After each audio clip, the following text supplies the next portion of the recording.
नमस्कार। आज हम एक ऐसी कंपनी की बात करने वाले हैं जो काफ़ी चर्चा में है लेकिन शायद पर्दे के पीछे ज़्यादा रहती है। जेन स्ट्रीट। जी हाँ, जेन स्ट्रीट एक ग्लोबल ट्रेडिंग फर्म, बहुत शक्तिशाली और थोड़ी रहस्यमयी भी। बिल्कुल। और आजकल दलाल स्ट्रीट में मतलब फुसफुसाहटें चल रही हैं भारत में इनकी भूमिका को लेकर। तो आज हम इसी पर थोड़ी गहराई से बात करेंगे। हाँ, और ये जरूरी है कि हम साफ कर दें कि हमारी ये चर्चा उपलब्ध जानकारी और स्रोतों पर आधारित है। इसमें कुछ तथ्य हैं पर कुछ अटकलें भी हैं, मतलब कथित आरोप। सही। और जैसा कि सूत्रों में बताया गया है, सेबी ने, हमारे मार्केट रेगुलेटर ने, जेन स्ट्रीट के खिलाफ कोई ऑफिशियल शिकायत दर्ज नहीं की है। जी, ये जानना जरूरी है। बिल्कुल। तो चलिए शुरू करते हैं। ये जेन स्ट्रीट है कौन आखिर? थोड़ा संक्षेप में बताएं। देखिए, जेन स्ट्रीट की शुरुआत 2000 में हुई थी। ये एक ग्लोबल प्रोप्राइटरी ट्रेडिंग फर्म है। प्रोप्राइटरी ट्रेडिंग मतलब वो अपने खुद के पैसे से ट्रेड करते हैं, क्लाइंट्स के नहीं।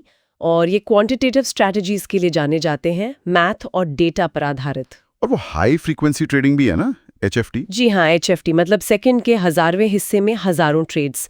भारत में इनकी मौजूदगी पी नोट्स के जरिए है। एडीआर, जीडीआर, आर्बिट्राज ट्रेड्स करते हैं और एफआईआईज के माध्यम से डार्क पूल्स में लिक्विडिटी भी प्रोवाइड करते हैं। पी नोट्स ये वही है ना जिनसे विदेशी निवेशक बिना सीधे रजिस्टर हुए निवेश कर सकते हैं? हाँ, बिल्कुल।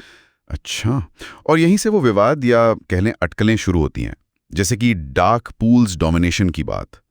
ये डार्क पूल क्या चीज़ है? डार्क पूल समझिए प्राइवेट मार्केट प्लेस होते हैं। यहाँ बड़े सौदे होते हैं लेकिन आम एक्सचेंज की तरह सबको तुरंत दिखते नहीं, तो पारदर्शिता कम होती है। तो आरोप यह है कि जेन स्ट्रीट इनका इस्तेमाल करके बड़े ट्रेड करती है और बाजार को पता नहीं चलता।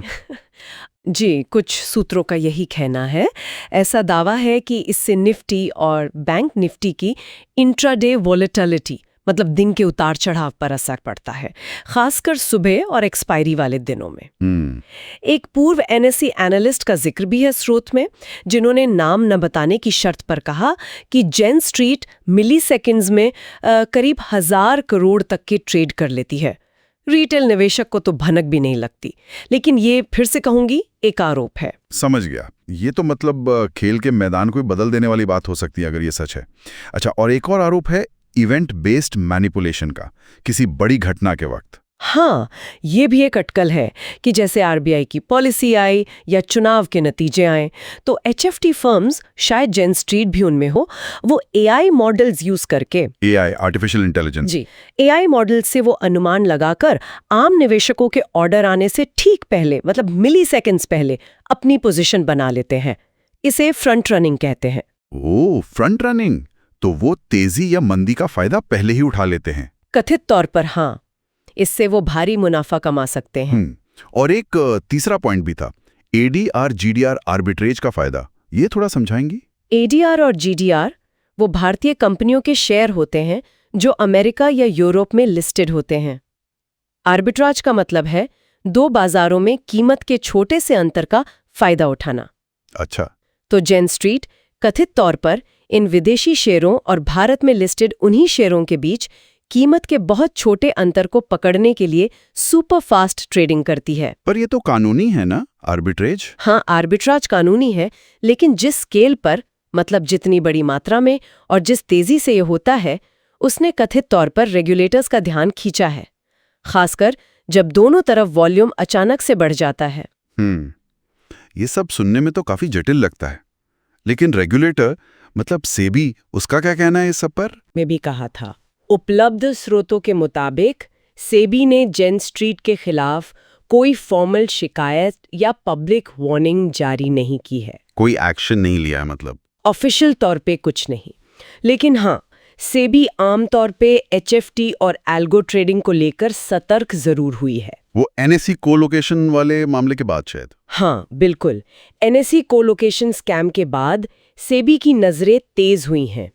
उस स्कैम में पता चला था कि कुछ ब्रोकर्स को सर्वर पर जल्दी एक्सेस मिल रहा था, जिससे वो अवैध फायदा कमा रहे थे। अच्छा। हालांकि उसका सीधा कनेक्शन जेन स्ट्रीट से नहीं जोड़ा गया है, पर उस घटना ने एल्गो ट्रेडिंग और लेटेंसी आर्बिट्रेज, यानी दूसरों से मिली सेकेंड्स पहले ट्रेड करने की तकनीक, इन सब पर सेबी की निगरानी बढ़ा दी।